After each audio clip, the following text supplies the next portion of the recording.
mag-isa. Tayo na po tayo sa araw na ito. Hallelujah! Pwede po bang bago tayo mag-start, pakingitian po muna natin yung ating mga katabi at ating mga kasama sa hapong ito. Welcome po sa ating service dito sa In Christ City Church. Sige po, pwede bang palakpakan pa natin si Lord? Hallelujah! Come on, church! Yung pinakamalakas sa palakpak. Bigay po natin sa Panginoon. Yes, God, we will rejoice. Hallelujah! We are glad, Panginoon, na Lord, sa iyong presensya, Panginoon, kami magpupuri, O Diyos, sa hapong ito. Come on, church! Hallelujah!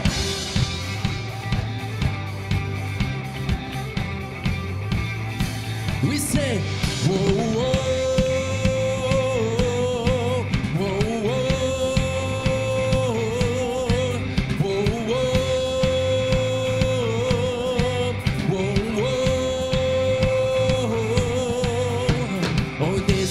The day you made, I'll rejoice and be glad with all that I am. Oh, this is the day you made, I'll rejoice and be glad in you. Whoa, whoa, come on. Whoa, whoa, this is the day. This is the day you made, and your mercies are new. Your promise is true. Oh, this is the day you made. I'll rejoice and be glad in you. There's a supernatural grace rising up in my heart, up in my heart. A sound it has to be made. Oh Lord, come on, we say, so my heart will sing. You are good. Oh, you are good, and with everything, I will praise, I will praise. Whoa, whoa, whoa, whoa. This is the day, oh, this is the day you made, and your mercies are new, your promise is true. This is the day you made, I'll rejoice and be glad in you. There's a supernatural grace rising up in my heart, up in my heart. A sound that has to be made. Oh Lord, come on, we say, so my heart will sing. Oh, you are good. Oh, you are good. And with everything, I will praise, I will praise. So my heart will sing. You are good, oh, you are good. And with everything, I will praise, I will praise. Whoa, whoa, whoa, whoa.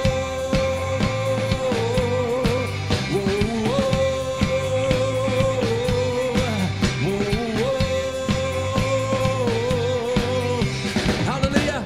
Come on, we clap our hands sa Panginoon. God, this is the day, Panginoon. O Diyos, ginawa mo ito, Panginoon, upang purihin ka. Itaas ka, Panginoon, sa aming mga buhay. Come on, church, let's declare sa hapong ito. This is the day. Say, this is the day you made, so I will give you praise. Whatever comes my way, I'll rejoice in you. This is the day you made, so I will give you praise. Whatever comes my way, I'll rejoice in you. This is the day you made, so I will give you praise. Whatever comes my way. Say, this is the day you make, so I will give you praise. Whatever comes my way, I rejoice in you. Come on, we rejoice. Whoa, whoa. Hey, whoa, whoa. Whoa, whoa. So my heart will sing. You are good. Oh, you are good. And with everything, I will praise, I will praise.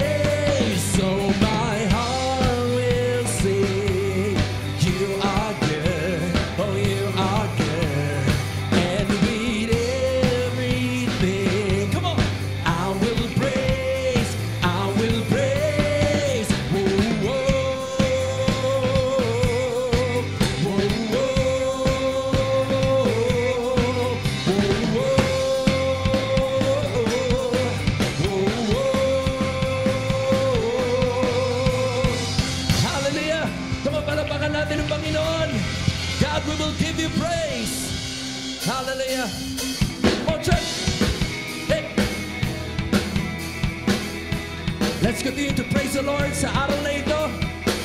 God, we will praise your name forevermore. Hallelujah.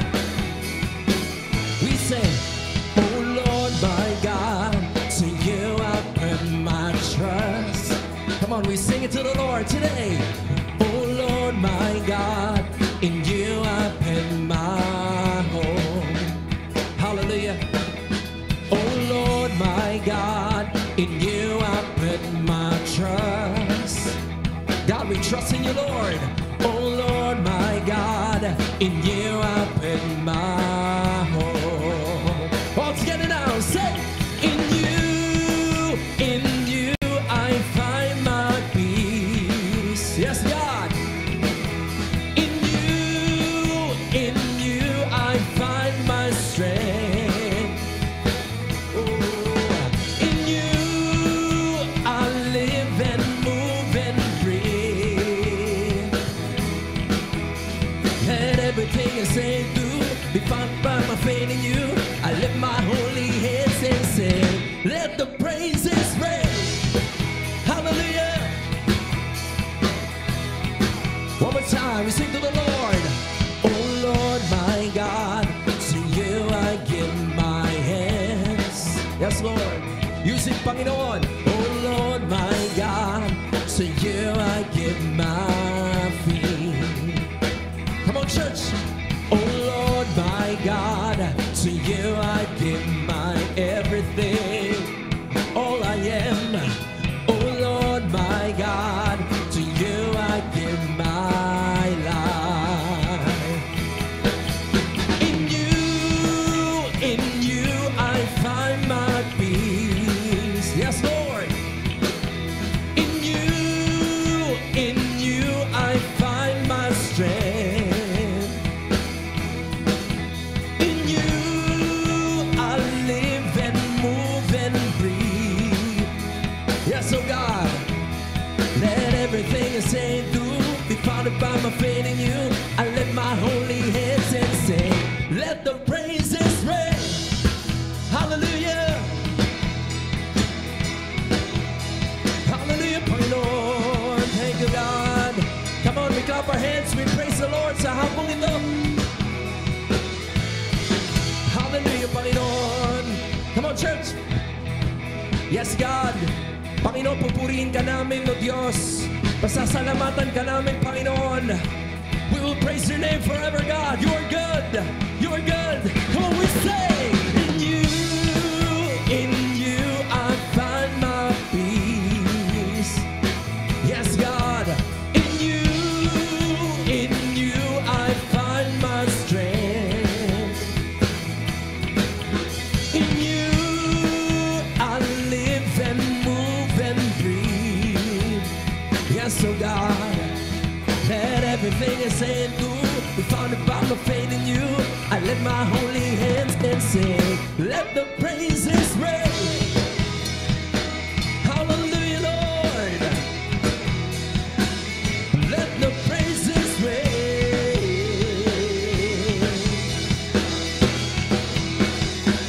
Hallelujah. Palakpakan po natin ang Panginoon. Thank you, God. Bigyan natin malakas sa palakpak para sa Kanya. Yes, God. Yes, Lord. God, we will praise your name, Panginoon. Hallelujah. Thank you, God. Hallelujah. Yes, Lord, we continue to worship, Panginoon. Hindi lang kami magpupuri, kundi kami sasamba sa iyo, O Diyos. Salamat, Panginoon, dahil sa bawat araw, andun yung pagkakataon na kami makapagpuri sa iyo, Panginoon. Maitas ka namin, O Diyos. Madakilan namin ang iyong pagmamahal, ang iyong kabutihan, ang iyong kapangyarihan, O Diyos. At Lord, yung pag-asa na meron sa iyo, Panginoon. Salamat, O Diyos. Come on, lift up our hands to the Lord sa hapong ito. Yes, Lord. Lord, we are grateful for what you are doing sa buhay namin, O Diyos. Mapamaterial sa buhay namin, in our families, Panginoon. But Lord, there's more than this, Panginoon. God, what you did on that cross, Panginoon, 2,000 years ago, God, as you gave yourself for us, as your blood was poured on that cross to wash us, Panginoon, to cleanse us, God. And for us, Panginoon, Yun ang ultimate gift, Panginoon, na Lord, na-receive namin sa iyo, O Diyos. Salamat, Panginoon. Yes, God. Kung ito ang aming puso't isip, God, sa meron o sa wala, Panginoon, sa meron o sa paparating pa lang na mga bagay sa buhay namin, O Diyos. Mga answered prayer, Panginoon. But still, Panginoon, andun kami magpupuri. Dahil, Lord, above all those things, Panginoon, we have our salvation in you, God. Thank you, Jesus. Come on, church, can we just worship the Lord sa hapong ito? Can we just thank the Lord for His goodness in our lives, for His mercy and grace sa ating buhay. Yes, Lord. Thank you for that, O God. Marinig mo, O Diyos, yung aming pagpapasalamat, spirit of thanksgiving, pagiging grateful, Panginoon, for what you are doing and what you have done, Panginoon, and what you will do, Panginoon, sa amin, O Diyos. Hallelujah. Come on, let's worship the Lord sa hapong ito. Thank you, God. We lift you up, God. We love your presence. We love your presence. We need you. We need your presence, my God. Hallelujah. Oh. Hallelujah. And I was a wretch. I remember who I was. I was lost. I was blind. I was running out of time. Sin separated. The breach was far too wide. But from the far side of the chasm, you've held me in your side. Thank you, Lord. So you made a way across a great divide, left behind heaven's throne to build it here inside. And there at the cross, you paid the debt I own, broke my chains, free my soul. For the first time I had hope. Thank you, Jesus, for the blood applied. Thank you, Jesus, it has washed me white. Oh, thank you, Jesus, you have saved my life. You brought me from the darkness into glorious light. Oh, we thank you, God. You took my place, laid inside my tomb of sin. You were buried for 3 days, but then you walked right out again. And now there has no sting, yes, Lord, and life has no end. For I have been transformed by the blood of the Lamb. Thank you, Jesus, for the blood applied. Oh, thank you, Jesus, it has washed me white. Oh, thank you, Jesus, you have saved my life. You brought me from the darkness into glorious light. Come on, we sing it out. Thank you, Lord. Thank you, Jesus, for the blood applied. Thank you, Jesus. It has washed me white. Thank you, Jesus, you have saved my life. You brought me from the darkness into glorious light. Come on, we say, oh, there is nothing stronger than the wonder-working power of the blood.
darkness.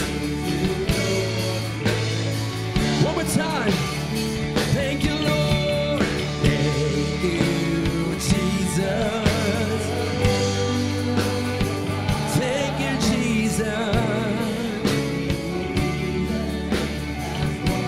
Wash me white. Thank you, Jesus. You have saved my life. You brought me from the darkness. Hallelujah, Lord. We sing, oh, there is nothing stronger. Come on. Than the wonder-working power of the blood. Hallelujah. The blood. You call us sons and daughters. Thank you, Lord. Hallelujah. The blood. For there is nothing stronger than the wonder-working power of the blood. The blood that calls us sons and daughters. We are ransomed by it. Hallelujah. The blood. Oh, thank you, Jesus. Hallelujah. Thank you, Jesus. Thank you, Jesus. You have saved my life. You brought me from the darkness. Come on, people of God. Thank you, Lord. Oh, thank you, Jesus. Thank you, Jesus. He has washed me white. Thank you, Jesus. You have saved my life. You brought me from the darkness into glorious light. Come on, for the last time we sing. Thank you, Jesus, for the blood applied. Oh, thank you, Jesus, it has washed me white. Oh, thank you, Jesus, you have saved my life. You brought me from the darkness into glorious light. Hallelujah. Sige, palakpakan pa po natin ang Panginoon. Thank you, Lord. Salamat, O Diyos. Yes, God. What you have done on that cross, Panginoon, your blood, Panginoon, that was shed, your body that was pierced, Panginoon, para sa buhay namin, O Diyos. Para sa pag-asa, Panginoon, Lord, yung makasama ka namin ng pangwalang hanggan, Panginoon. Salamat, O Diyos. Hindi kami worthy, Panginoon. Hindi kami deserving, but God, you gave it for us, Panginoon. Binigay mo ito ng buong buo, Panginoon. Salamat, O Diyos. At God, sige Lord, sa hapong ito, patuloy namin ikaw na pasalamatan at patuloy namin i-acknowledge that, Lord, it is by you, Panginoon. By you, Lord Jesus, na ikaw ang nagbata, Panginoon, upang kami maligtas, O Diyos. Salamat sa hapong ito. God, use your word, Panginoon, to give light, Panginoon, sa aming lakarin, O Diyos. Buksan namin ang aming puso at aming isipan sa mga salita mo sa hapong ito, God. Muli, sa iyo po ang kapurihan at pasasalamat, God. We love you. In Jesus' name we pray. And everyone say, Amen and Amen. Sige po, palakpakan natin ang Panginoon. Tayo po'y makaupo na sa hapong ito. Hallelujah. Sige po, babalik yung ating mga ushers. Kunin yung ating mga gamit.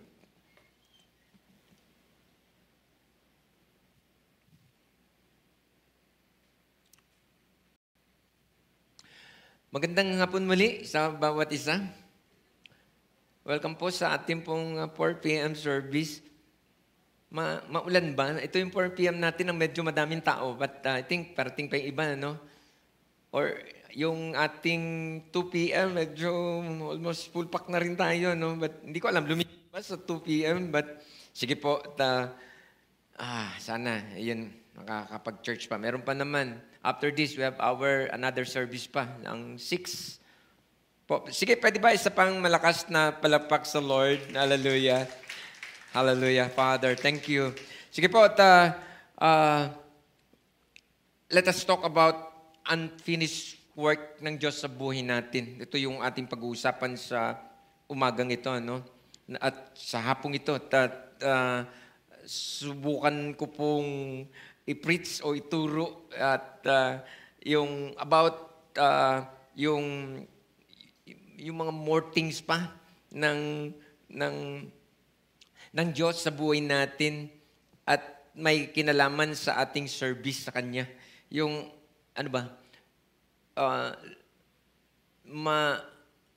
bigyan pa natin ng diin at ng understanding yung ating mga calling.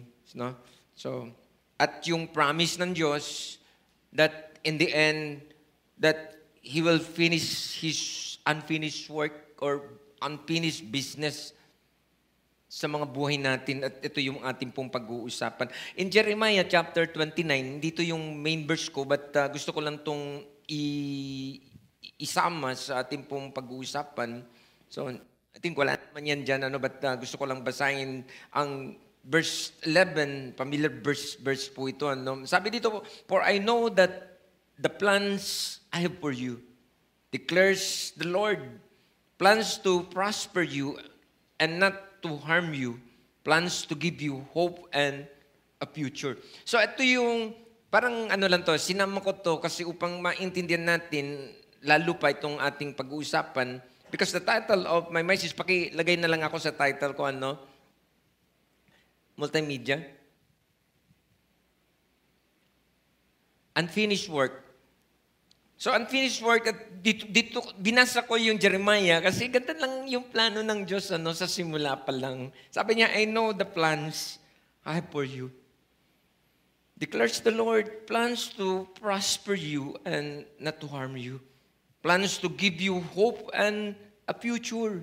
So, sometimes, yun na nga hinahanap natin itong mga bagay, but siguro sa hapong ito, gusto lang ipaintindi sa ating ng Diyos that hindi pa siya tapos sa ating mga buhay. No? Andun pa siya na tinatrabaho niya at pupwede na may mga pagkakataon na, tama ba yung word, na binbin?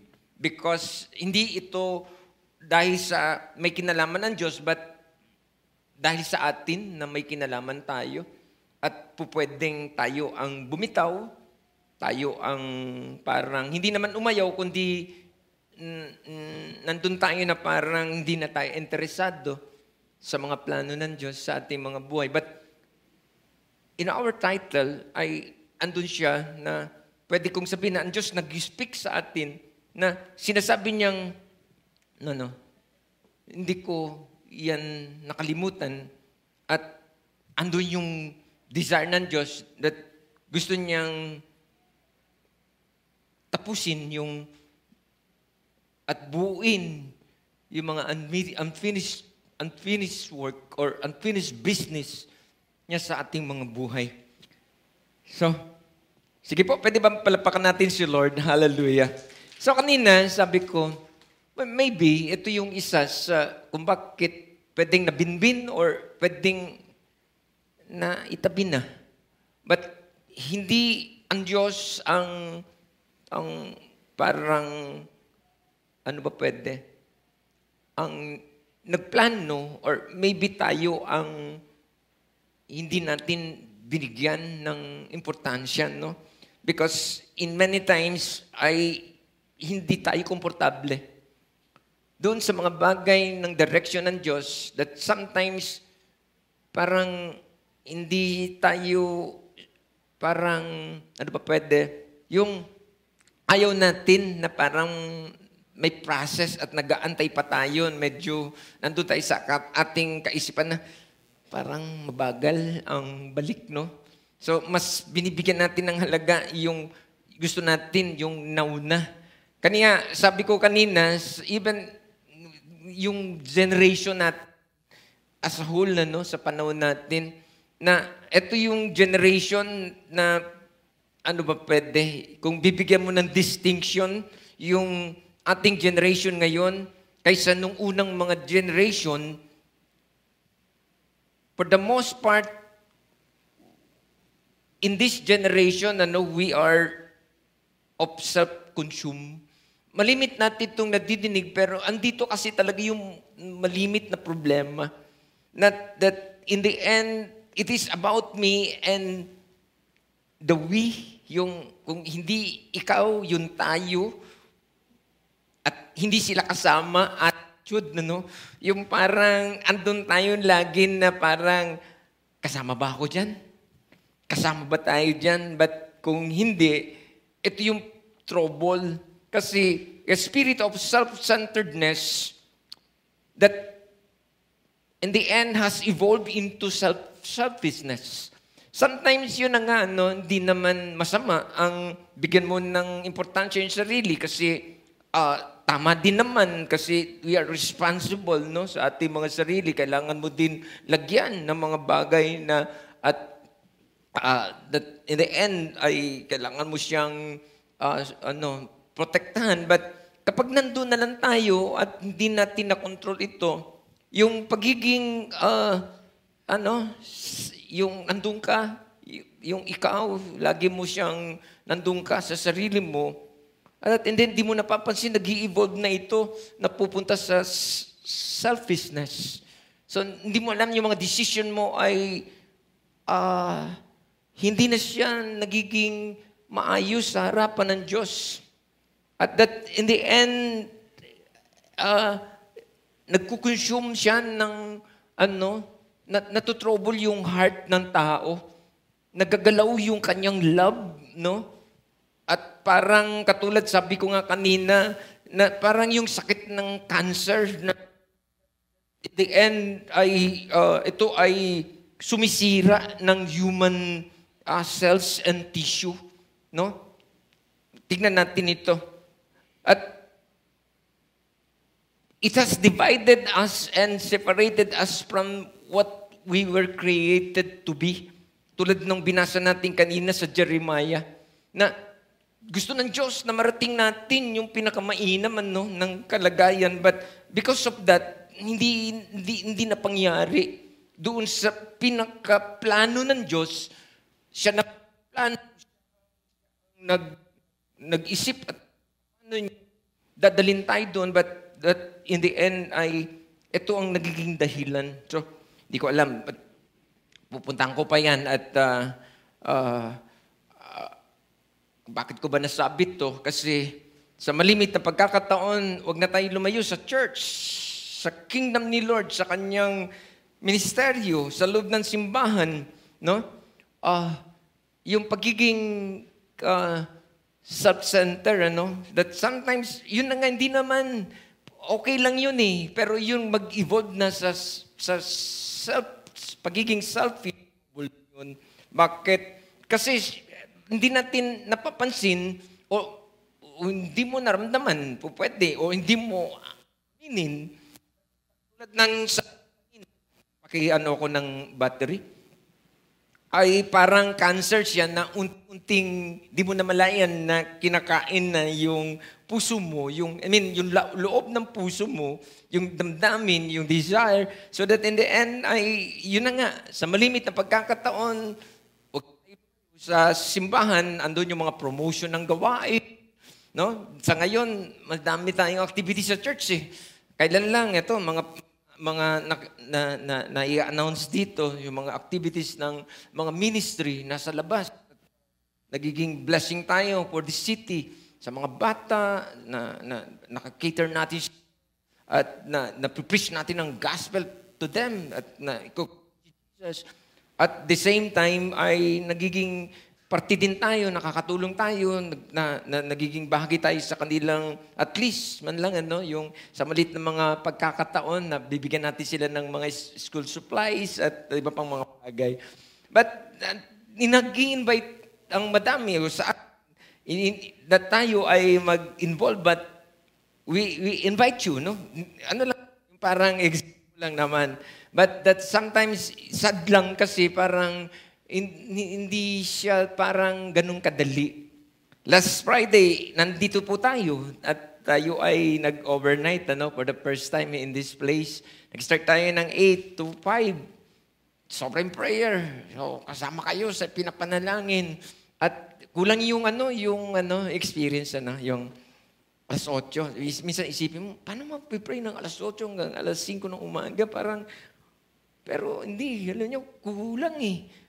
Bigla na lang, alas 5 na, ang dami pang concern ng mga prayers. Bakit? Kasi ang daming mga nakabinbin, ang daming mga nakaumang, ang daming mga magagandang bagay na kailangan sa Diyos, maingi ng lolo. Pakicheck yung aking battery.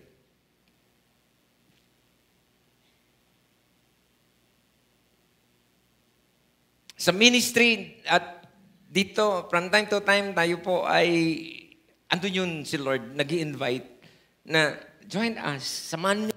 At maraming bakanting trabaho, no? Andito tayo sa bagong lugar at sobra yung, ang daming gagawin. At definitely kung makikita nyo kami dito, hindi kami nagsasayang ng oras, no? So, from Tuesday to Sunday, Monday yung day off ng mga full-timers. But tuloy-tuloy hanggang gabi. Minsan umaabot talaga sa mga plans, sa mga bagay na dapat na mga inaayos. So, hindi ko alam. But, ba't ko ba ito nasasabi? Kasi may kinalaman itong ating pinag-uusapan sa ating mga panawagan. At no wonder, yung title natin, ito yun, Unfinished Work.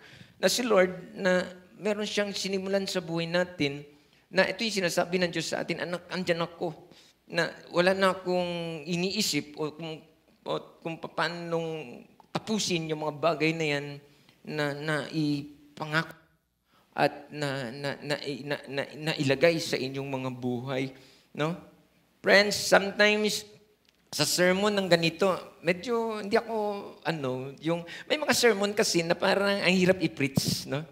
Lalo na pag ganitong sermon, hindi to popular eh. Hindi to yung parang, alam mo yung mga tao pag makakinig, kasama ako dyan. Yung pag napakinggan mo, yung tulad nga na sabi ko kanina, na andun tayo eh, na hindi natin maalis na yung unang tinitignan natin, yung mga sarili natin. So, hindi to popular sa ganitong mga usapan kasi even kami na mga preacher, hindi rin kami komportable kasi alam namin na mahirap i-preach to. Mahirap i-preach to, no?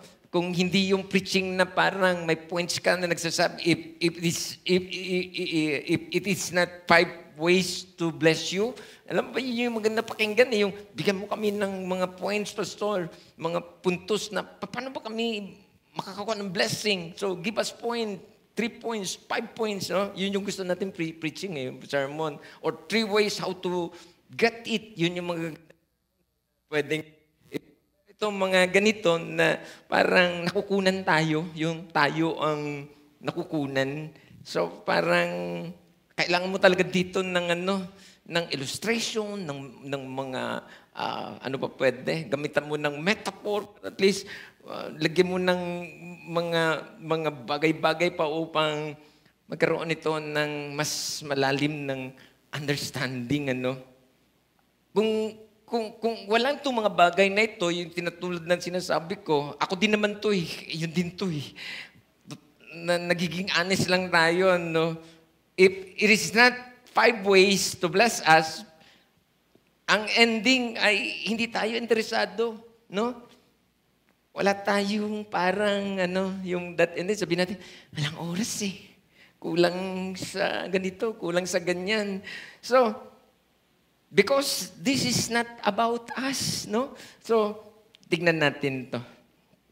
Pero, hindi eh. Si Lord ay hindi pumapayag. So, andyan yung title. Na si Lord ay hindi kumakalimot. Ano man yung response, ano man yung galawan natin, si Lord, nag-stick siya doon sa kanyang gusto, no?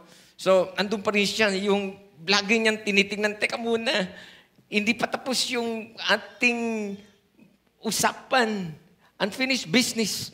unfinished work, yun yung gusto ng Diyos na, teka muna, nandun ako, gusto kong tapusin to, no?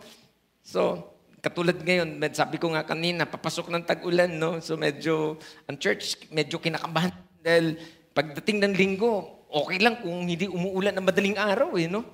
Pero pag linggo, madaling araw ang ulan, medyo nakakamba na yun kasi pwedeng ako, meron din ng mga ganun pagkakataon na, Lord, ulan, paano ba to, Lord? So ulan, so inisip mo, mababasa, or inisip mo, magkakasipon ka o magkakatrangkaso ka, no? O nga naman, baka magkasipon tayo. So, pwedeng that, and then sabi mo, Lord, next week na lang, no?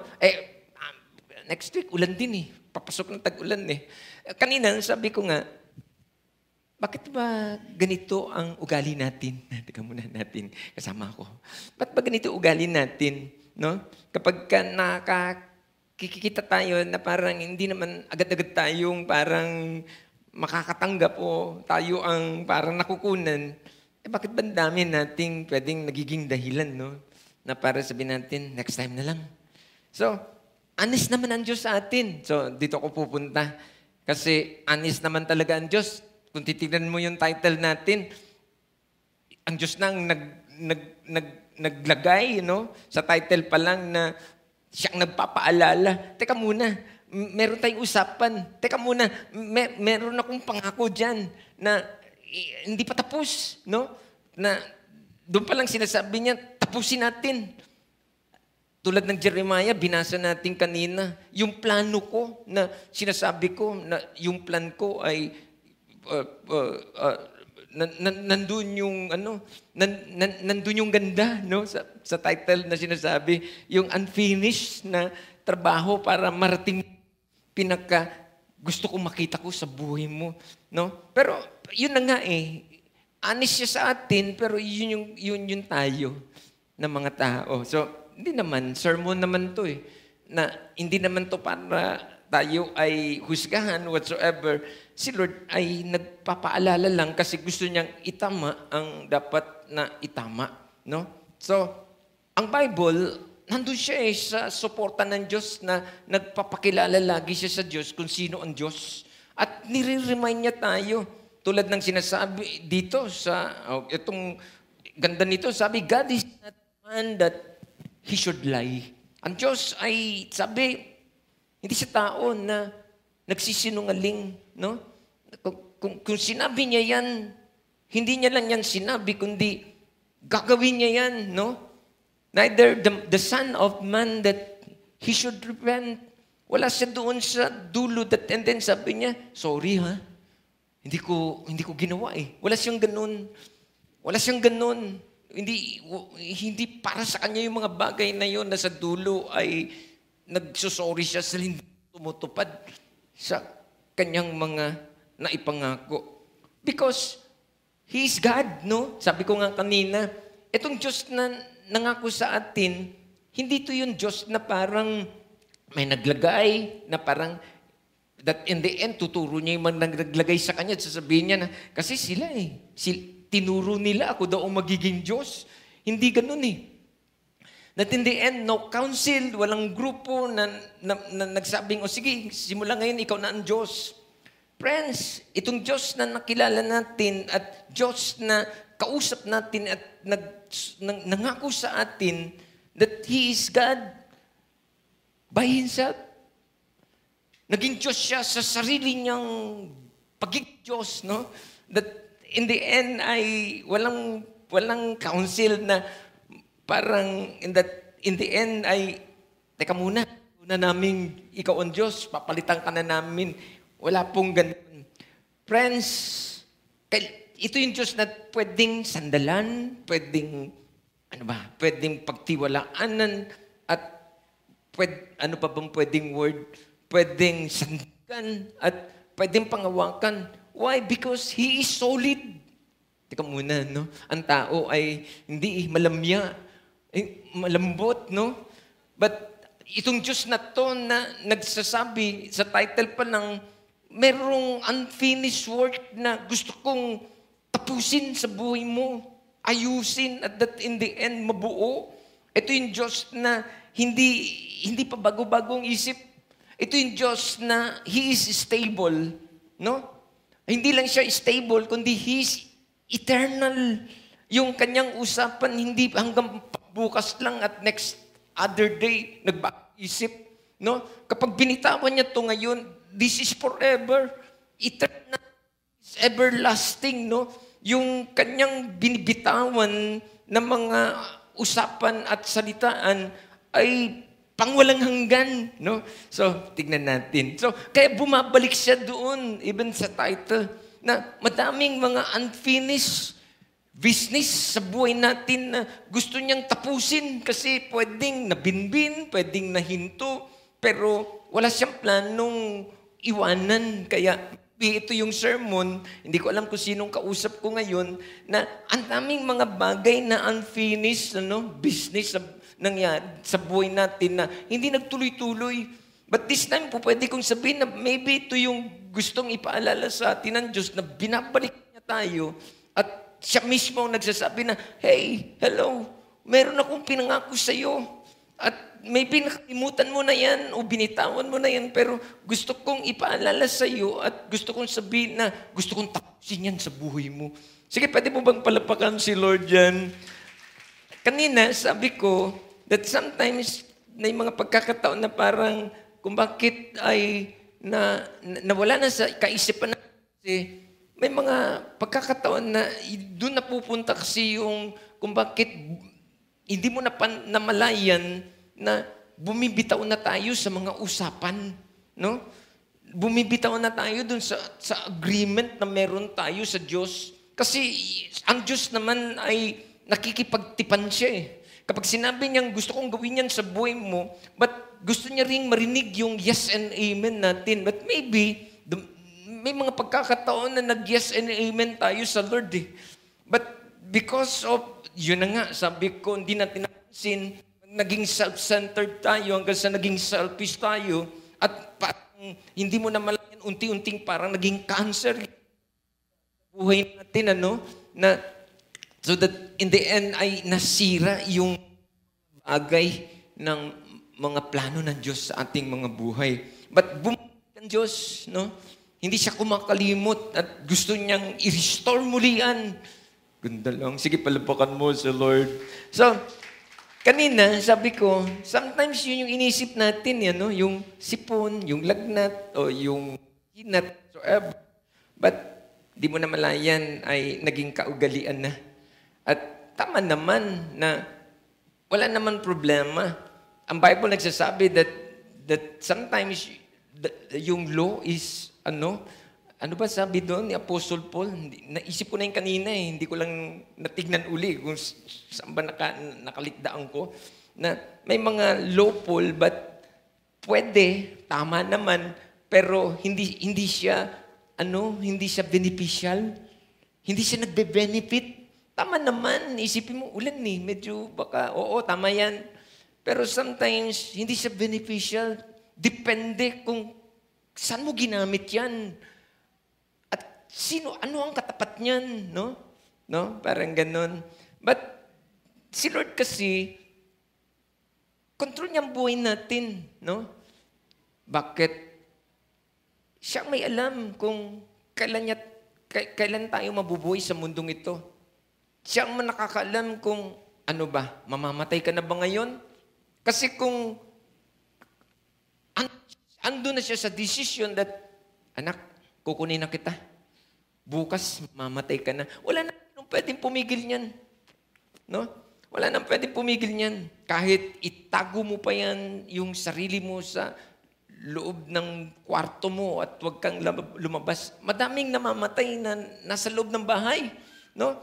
So, yung ganong mga argumento ay hindi siya applicable kasi kung titignan mo, kung kanino mo tinatapat yan, yun yung Diyos na may control ng buhay. At siya ang mayroong kakayanan kung kailan ka mabubuhay at kung kailan ka mamamatay. Taka muna, ba't ako napupunta dyan? But meron akong gusto sabihin dito kasi that sometimes masyado tayo naging self-centered at yun ang in trouble, napupunta sa pagiging selfish. At tama naman yung argumento, but yun na nga eh, may mga taman, sabi ng Bible, na parang, oo nga, tama ka, but yung tama mo, hindi lahat ay nagbibigay ng beneficial. Nagkakaroon ng magandang benepisyo pagkatapos. Kasi kung sasabihin naman ng Diyos na hindi ka pa mamamatay, sometimes andun ka na sa panganib eh. Pero pag si Lord sinabi niyang hindi ka pa mamamatay, hindi ka pa mamamatay. Ewan ko, sige, palapakan mo na lang muna sa Lord. Friends, sige, let us go to my main verses, yung ating pong text sa hapong ito. In Romans chapter 11, verse 26 to 29. Nandiyan ba yan?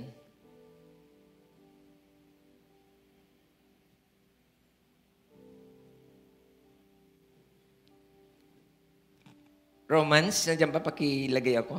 Romans 11, 26 to 29. Ito sabi sa verse 26. And so all Israel will be saved. Ito yung salita ng Diyos, straight word. As it is written. Sabi ng Bible, and so on, all Israel will be saved. At as it is written. Tapos, no? Yun yung kalooban ng Diyos. Yun yung gusto ng Diyos. Wala nang pwedeng question dyan. As it is written. Sabi dito, the deliverer will come out of Zion, and he will turn away ungodliness from Jacob. For this is my covenant with them when I take away their sins. Verse 28, sabi dito, concerning the gospel, they are enemies for your sake. But concerning the election, they are beloved for the sake of the Father.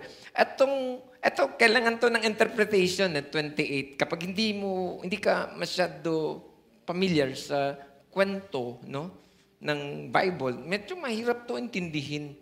Pero ito, pinatutungkol ito, sabi dito, concerning the gospel, si Jesus to eh.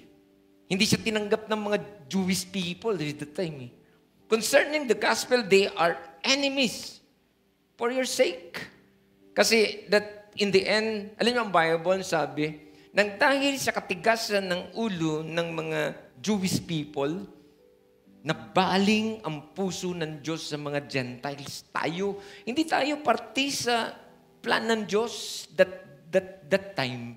Nakapokus ang Diyos sa bayan ng Israel, dito sa mga Jewish people, because of their stubbornness. Kasi ang tingin nila, etong si Jesus, ay impostor. No? Hindi nila kinilala. But yung ganong klase ng kanilang naging attitude, ay naging pabor para sa atin. Ang sabi, nung makita ng Diyos na itong kanyang bayan ay ayaw siyang tanggapin, nabaling ng Diyos dun sa labas ng kanyang bayan, tayo ito, sabi. Ito yun eh. But concerning the election, andun yun given. Sabi nung unang binasa natin, wala kang magagawa. May pangako na ang Diyos dito, matigas man ang ulo niyan, sino man sila, sabi, ang Diyos ay isasalba sila. Sabi dito, but concerning the election, they are beloved. Pagdating na sa election, sa pag-save o sa pagpili, tingin sa kanila ng Diyos that they are beloved for the sake of the Father. Sige, alis muna ako dyan. But dito ako magsisentro sa ating title in verse 29. Ito, ganda sabi. For the gifts and the calling of God's are irrevocable. No? Yung promise ng Diyos, kapag pinangako niya yan, wala na sinong pwedeng bumalihin yan. Sabi, for the gifts and the calling of God are irrevocable. So, tama yung title ko. Pasaway man tayo. Hindi ko alam.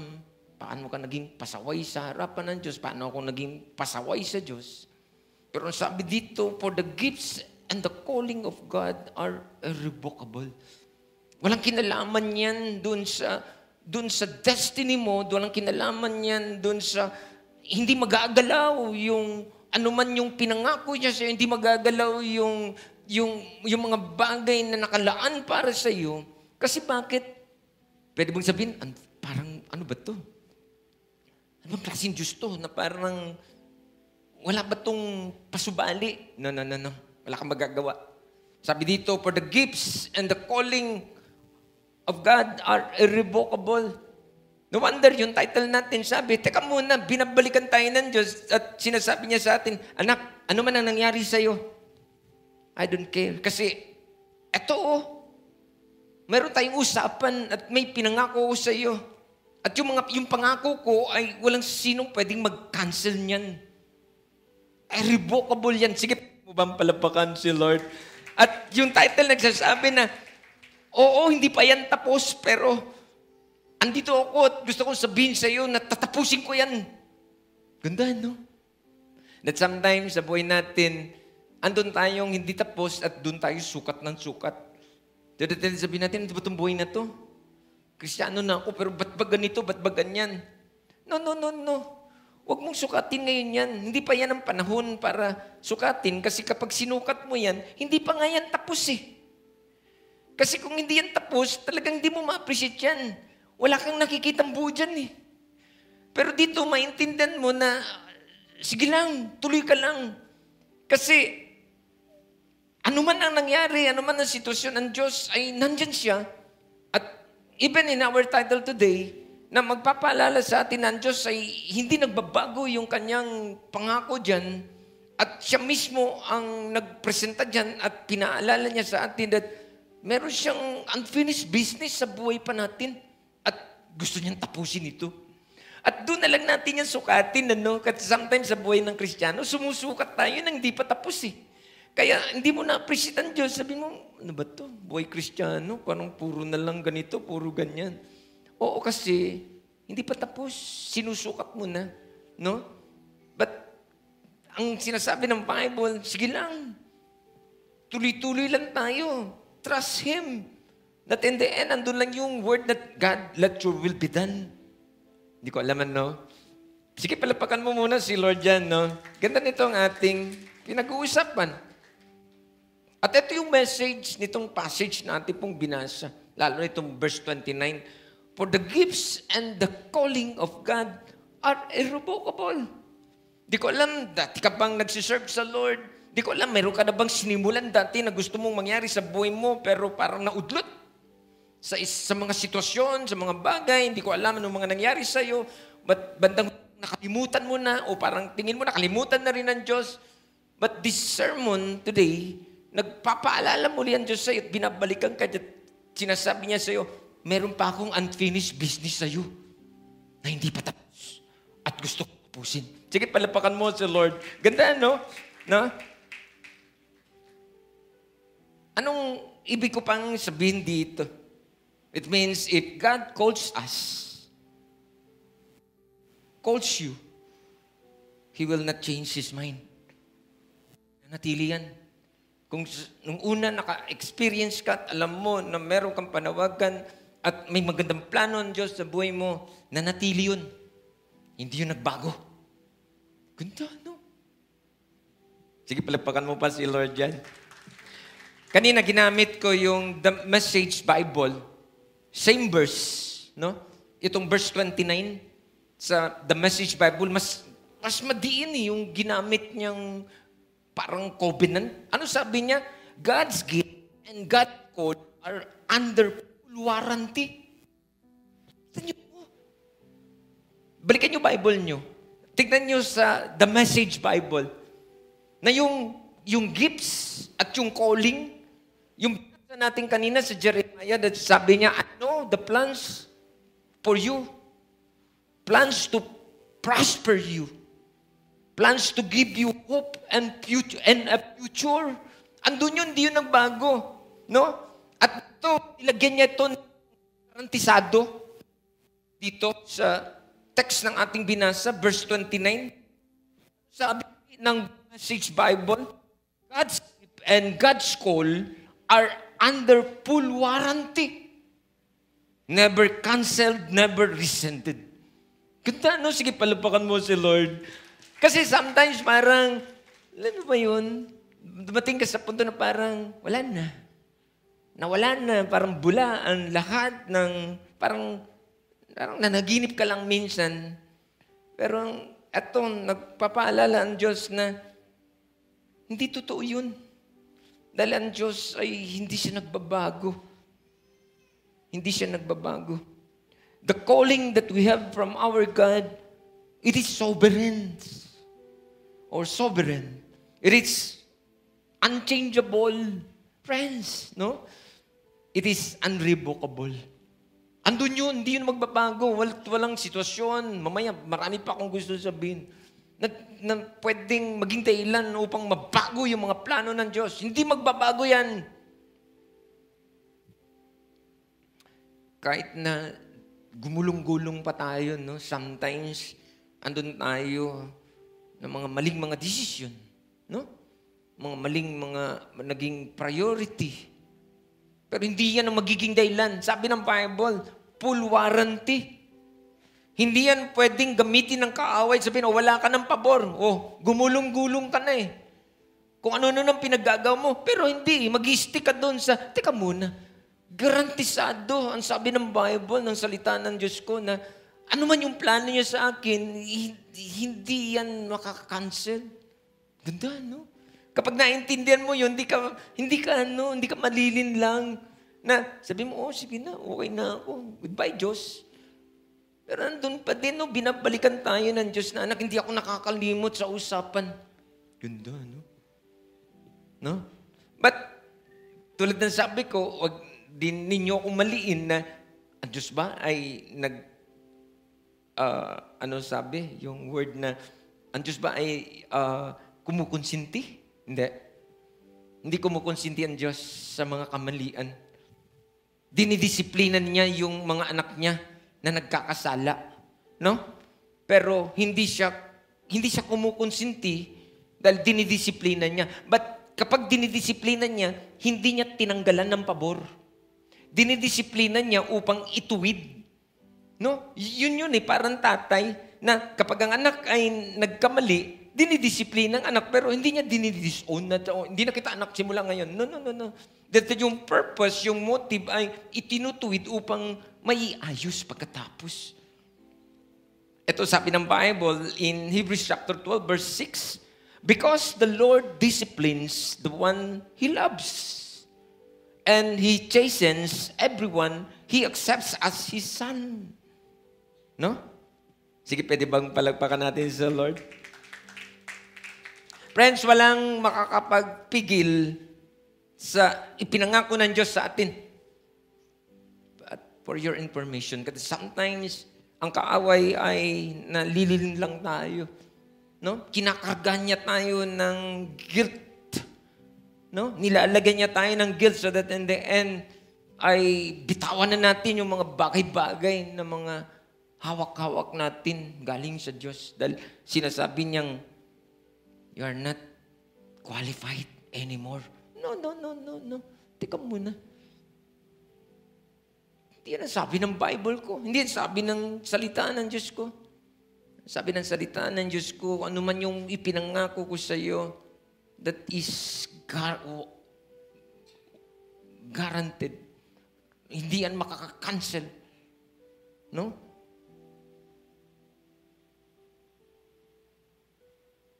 At walang makapagpipigil sa Diyos kung ano yung sinimulan niya sa buhay natin, tatapusin niya ito. Sige, palapukan mo si Lord.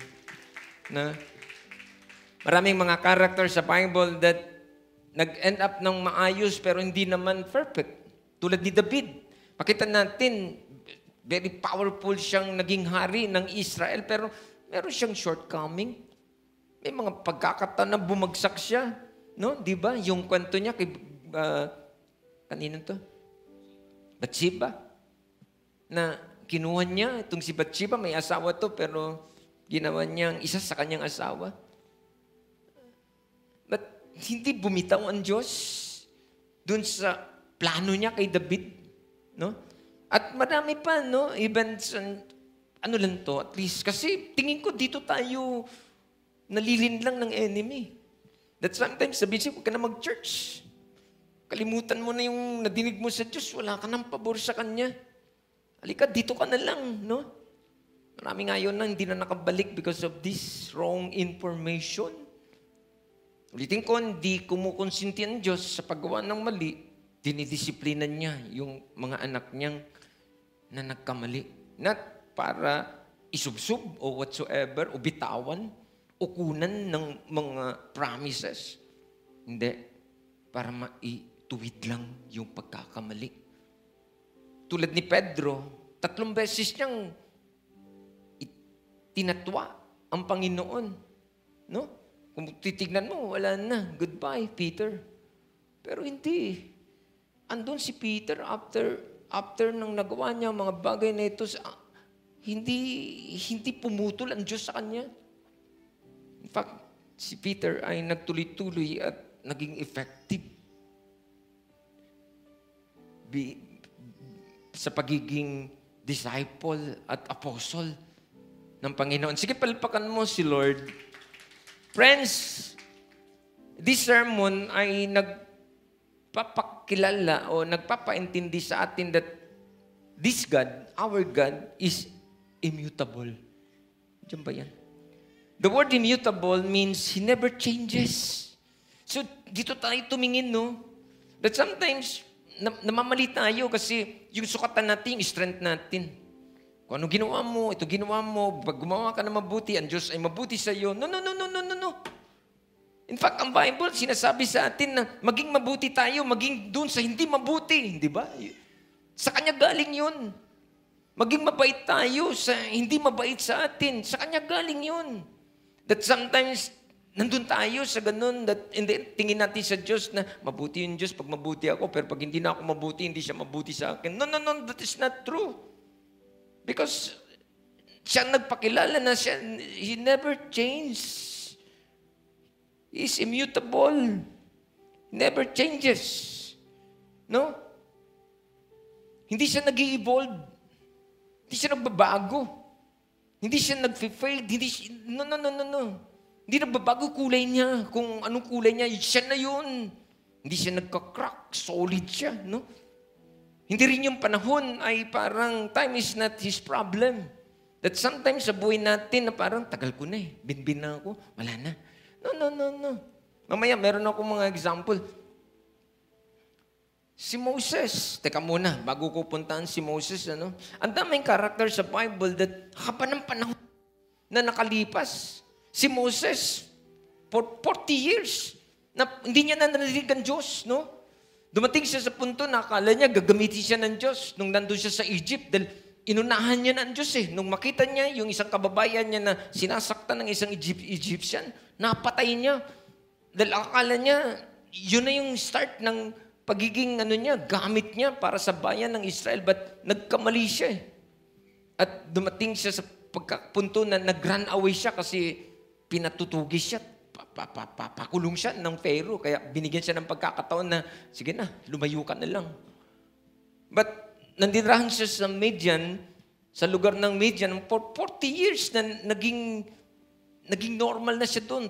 Nag-establish ng family, nagkaroon ng establish ng trabaho. Tinanggap siya ng mga tao taga roon, bagamat hindi naman siya taga roon. Tinanggap siya ng angkan, itong si Jethro. At that in the end, after 40 years, never in his imagination, matitinig niya uli ang Diyos. No? 40 years. Di ba?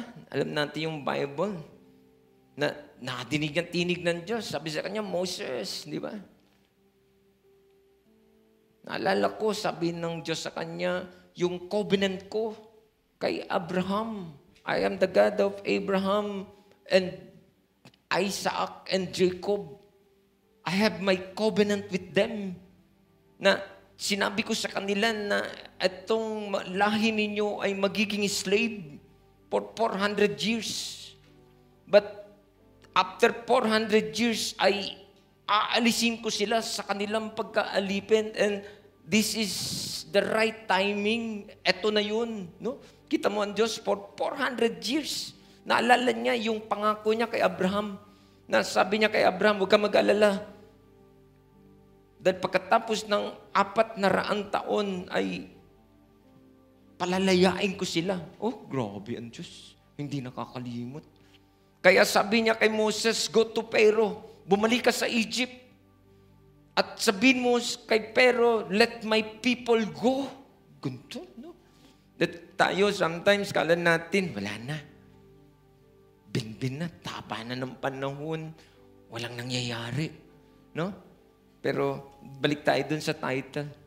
Sinasabi sa atin ng Diyos, hindi, nagkamali ka. Akong Diyos na hindi nagbabago dito sa the Bible message. Ano yung iprinamis ko sa iyo? That is full warranty. Hindi yan nakakancel. Sige, palapakan mo si Lord, no? At even time will not affect Him because He is immutable. Hindi siya kayang baguhin ng panahon at because even yung time ay siya ang may control, no? Tayo kasi minsan, tik-tak. Sabi natin, Lord, anong petsa na? Sometimes ako ganun din. Kasi mag-11 years na tayo bilang simbahan, ano? Sorry po. Medyo, 3 araw na merong trangkaso. But, ganun talaga. Kailangan mong tumayo. Kailangan mong pagpatuloy yung calling na meron ka sometimes, no? Yun. For 40 years, si Moses, never in his imagination na madinig niya pa ang Diyos. Goodbye, Diyos. Dito na ako. Nag-establish, nagbuo ng family, but that in the end, si Lord binalikan siya. Moses, meron tayong unfinished business na gusto kong tapusin. Friends, I'm going to give to you 3 things. Ano lang to? Mabilis lang to. Dito yung parang kasi meron pa akong gustong sabihin sa dulo. 3 things where God is immutable. Mapatunayan ng Diyos sa atin kung ano ang ebidensya nito. God is immutable in His essence. Yung kanyang kakayanan. Ano ba yung Diyos? He is God. No? Walang hindi pwede sa Kanya. Imposible sa tao, sa Kanya posible. No? Kaya kayang gawin ang lahat ng bagay. Control niya. No? Sige, tuloy pa ako. Pangalawa, God is immutable in His attribute. Yung kanyang katangian. Katangian? If He is the provider, sabi ng Bible, He is the provider. Hindi siya magbabago. No, dami sa Bible, nandun siya, nagpakilala that I am your provider. He is our provider. Walang sinong pwedeng bumali niyan. Ganda. No? If He is the God of miracle, sobra ang kwento ng Bible. Paano gumagawa ng himala ang Diyos? Since from the beginning, He is the God of miracle. Yun. Yun yung kanyang katangian. No? If He is the healer, no? Daming kwento ng Bible ng Diyos ay nagpapagaling, no? Hindi siya nagbabago. Hanggang ngayon, He is the healer. Ikaw sa bako dito, sige palapakan mo si Lord, no? Ang Bible nagsasabi, He is not, ano sabi? Hindi siya tao na nagsisinungaling. ang tao ay nagbabago ng kanyang salita. No? Hindi lang naman ang tao ay nagbabago sa lahat ng sitwasyon. Either physical, katawan, no? Yung strength. Sabi ko kanina, even yung liwanag ng mata, no? Hindi naman tayo na isinilang na may salamin, pero nag-end up tayo, nagsasalamin na tayo kasi lumalabo ang mata. May mga pagbabago. But God does not.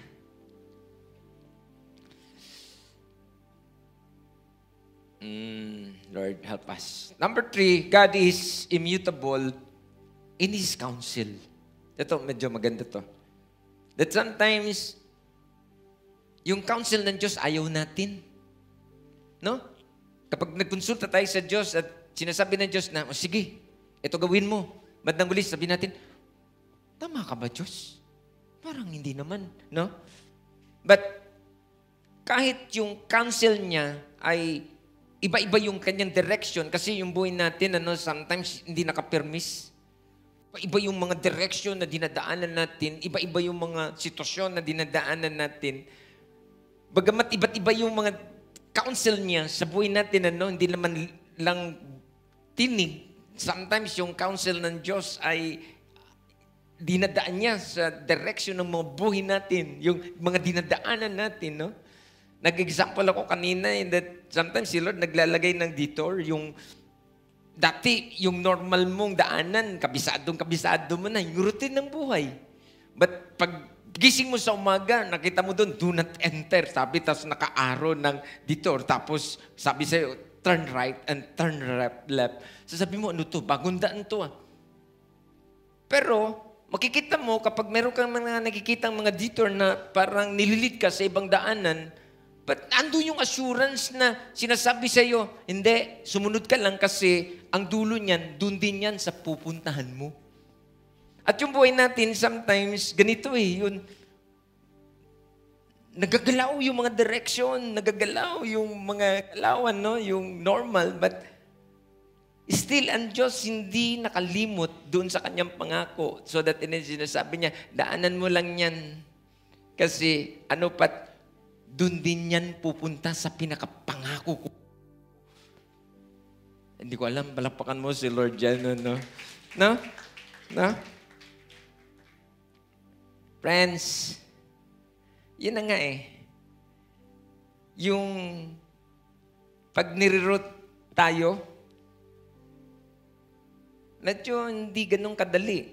Hindi tayo komportable. Bago sa atin yung mga sitwasyon. But,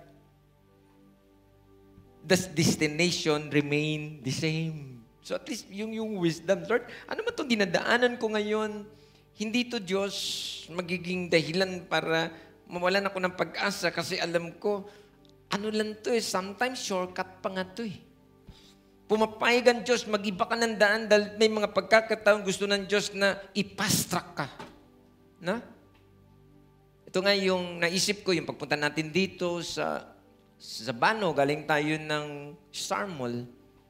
That sometimes, medyo hindi masyado maliwanag sa'yo pero nakakita ka ng detour That, and then, yung instruction na nililid ka, going here, no? Pero sige lang. Yun yung pakiramdam. Lord, hindi ko sigurado yan, Lord, pero wala Nakakita ako ng do not enter Tapos nag-arrow ka ng ibang direction. No, hirap na, no? But, ito yung result. Ito yung pakiramdam. Kung ako yung tanungin nyo, ito yung pakiramdam ko nung lumipat ako dito. Bro, look at you now. Nandito kayo. Maybe, hindi man namin kayo kasama sa Star Mall. At nandito kayo ngayon. At sometimes naisip mo, ba't ako nandito? Pwede kong sabihin na part yan na detour ka. Napunta ka dito, hindi ko alam. Pwede kong sabihin sa'yo na baka sinushortcut ka ng Diyos upang gusto niyang madaliin yung mga magagandang bagay na gusto niyang gawin sa buhay mo. Kaya ka nandito ngayon. Ayaw mo talagang pumalakpak. Palakpakan mo si Lord, no? Paminsan-minsan, no? Pinapayagan ng Diyos na ma-reroute tayo. Ma-reroute. Yung idaan tayo sa ibang daanan. Pero gusto ko kayong pala that sometimes yung reroute ay medyo malubak. Sabi mo, ano ba ito? Malubak dito. Di ba dito ako pinadaan ng Diyos, no? Malubak. At maybe, itong church na to, hindi rin. Malubak din dito. Promise. Ako na magsasabi. Experience natin to dito. Malubak din. Pero si Lord ang nag-lead eh. No problem pag si Lord ang nagre-route kahit malubak. Yes, sometimes we are trapped. No? But ito yung good news. Yung Diyos na nag-lead sa atin, He is not. Naalala ko, meron kaming frame sa bahay, kinento ko lang to eh. Kasi yung, basta meron akong sa kwarto, matagal na yung frame namin, siguro mga ganun, tapos word lang, na ang nakasulat ay Psalms 47:10. In fact, nung ginagawa ko to, natitigan ko na naman siya kasi from time to time, kapag andun ako sa lubak-lubak na sitwasyon, siyempre, no, nag-aalala ka, at malimit naman ang iniisip mo lagi ang church. Lord, yung church mo. Lord, yung church mo. Yung mga responsibilities, Lord, God, Lord, mga ganun. Nandun ka kasi dito, ito, nasa transition tayo, hindi naman, walang libre dito. No? May mga responsibilidad dito at hindi siya magaang malaki. No? So, basta nandun lagi yan na Anyway, gusto kong sabihin siya, mag-aapat na buwan na tayo dito. Pwede niyo bang palapakan si Lord? No?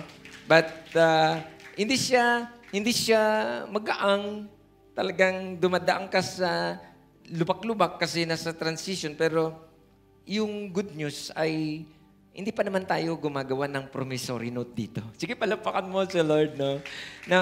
No? But hindi siya ganun kadali. No? Hindi siya ganun kadali. But ito yung Psalms 46, verse 10 na ganda lang siguro ito. Sulat nyo rin to kung makakita kayo nito, yung may mga binibentang frame or gumawa na kayo, sulat nyo dun sa kwarto nyo o sa banyo, sa sala nyo. Ganda kasi itong reminder, sabi dito, Psalms 46, verse 10, "Be still and know that I am God." Tapos na, no more argument. Kapag ito narinig mo, ano pa bang gusto mong usapan? No? Sarado mo na lang yung bibig mo. Wala na, ito na yun, Nag-speak na ang Diyos.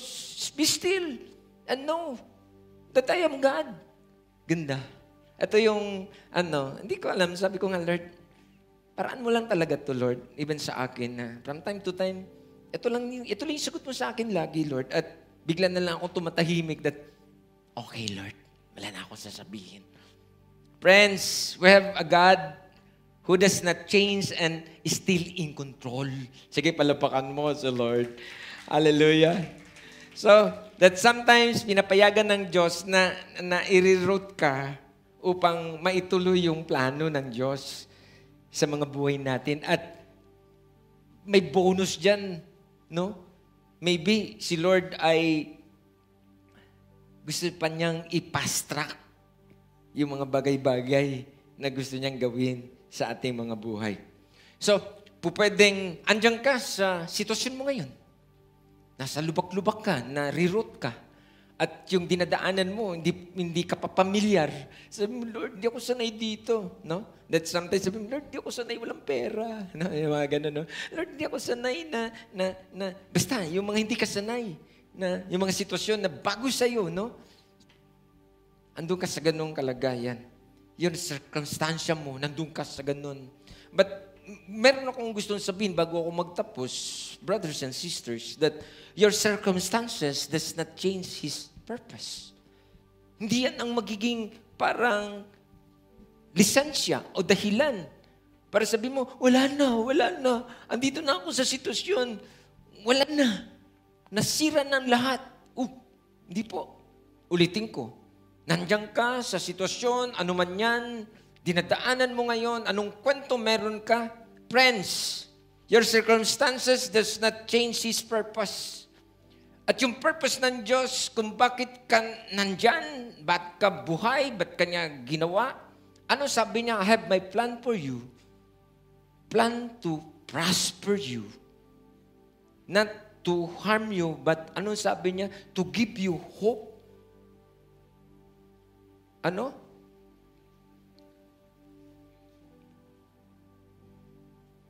And a future. Hindi nagbago yun. Sige, palapakan mo sa Lord. Hallelujah. Thank you, Lord. If God created us for a purpose, no matter what circumstances, anong kwento mo? Sabi mo, Pastor, hindi mo alam yung kwento ko. Baka hindi mo rin alam ano kwento ko. Na, pare-pare tayo may kwento. Pero hindi nga yung kwento na yan ang makapagbabago ng plano ng Diyos sa buhay mo. Ganda, no? That sometimes, sinasabi mo, Lord, baguhin mo nga itong kwento ko. Kasi, bakit mo sinasabi? Dahil ang iniisip mo, wala na ito pupuntahan, Diyos. No. Walang kinalaman yan. Hindi yan ang maglilid para ma-cancel. Ang liwanag naman ang sinasabi ng kanyang mga salita na yung promise niya sa'yo, ano sabi? Full warranty. Never canceled. Irrevocable. Sige, palapakan mo ang Diyos dyan, no? Ganda, no? Balikan natin yung title. Sige, siguro bago ako magtapos, yun ang maalala natin na ang sinasabi ng Diyos sa atin, unfinished work. Yung business ng Diyos sa buhay natin ay unfinished. Hawakan na lang natin yun. Na sinasabi sa atin ng Diyos, anak, hindi pa ako tapos. Huwag mo ako muna sukatin. Huwag mo muna yan, ano ba pwede? Huwag mo muna yan, ano ba pwedeng word? Sukatin? Okay na ba yun? O huwag mo muna yan husgahan? Hindi pa yan tapos. That sometimes, pag tinignan mo yung sitwasyon mo, sabi mo, wala na to. Huwag mo yan husgahan, hindi pa yan tapos. Ang lahat ng mga bagay, pag hindi pa tapos, hindi mo ma-appreciate. Hayaan mo munang matapos yan so that in the end, dun mo yan tignan at pagkatapos, ma-appreciate mo ang Diyos. Sige, palapakan mo si Lord. But yung ganda, yung Diyos na nangako, siya din ang nagpapaalala. Alam mo ba yun, yung ganda nung kwento na, di ba sa malimit na pagkakataon, ang tao pag may utang sa'yo o may pinangako, never niyang i-mention yan. Sabihin, bahala ka dyan, maalala mo, pero hindi ako magpapaalala sa'yo, may utang ako sa'yo. Pero si Lord, hindi eh. Siya ang nagsasabi na, uy, may utang ako sa'yo. At huwag ka mag-alala, hindi ako nakakalimot. No? May pinangako ako sa inyo na hindi pa yan tapos at huwag ka mag-alala, tatapusin ko yan. Ganda, no? No? Sige, palapakan mo si Lord. Wala na ba akong oras? Time's up. Okay na ako. At least, I think, na-deliver ko naman, no? Yung mensahe. Si Moses, balikan ko na lang.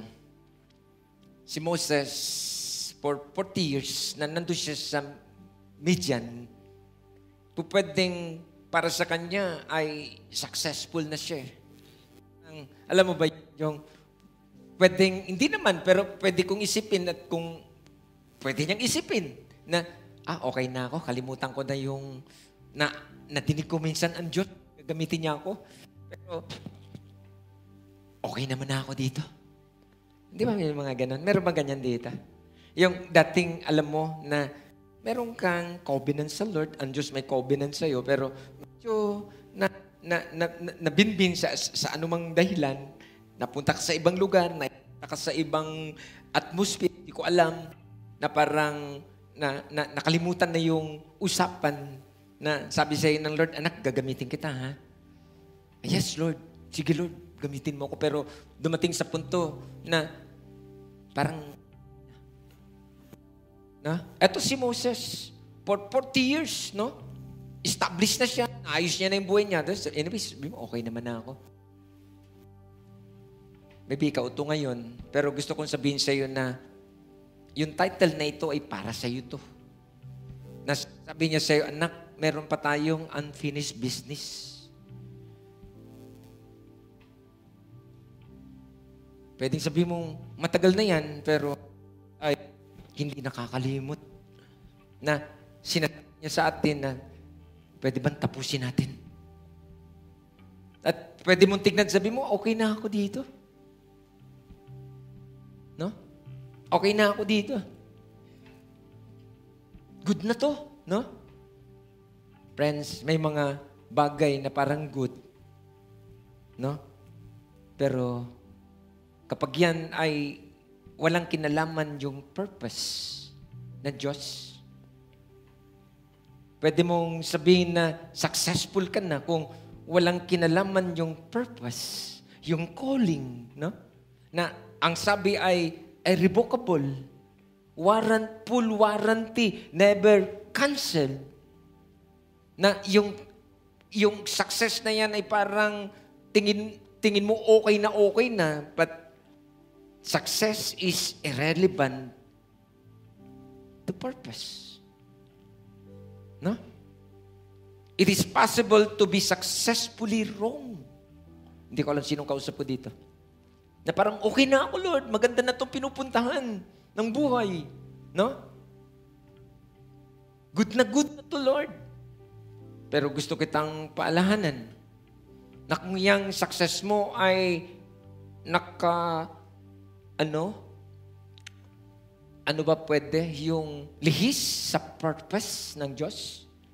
It is possible to be successfully wrong. Madami na akong taong nakitang ganyan. No? Mga naglilingkod. And maybe they're successful right now. Pero kapag sa perspektiba ng tao, no? Na, lalo na alam mo yung calling na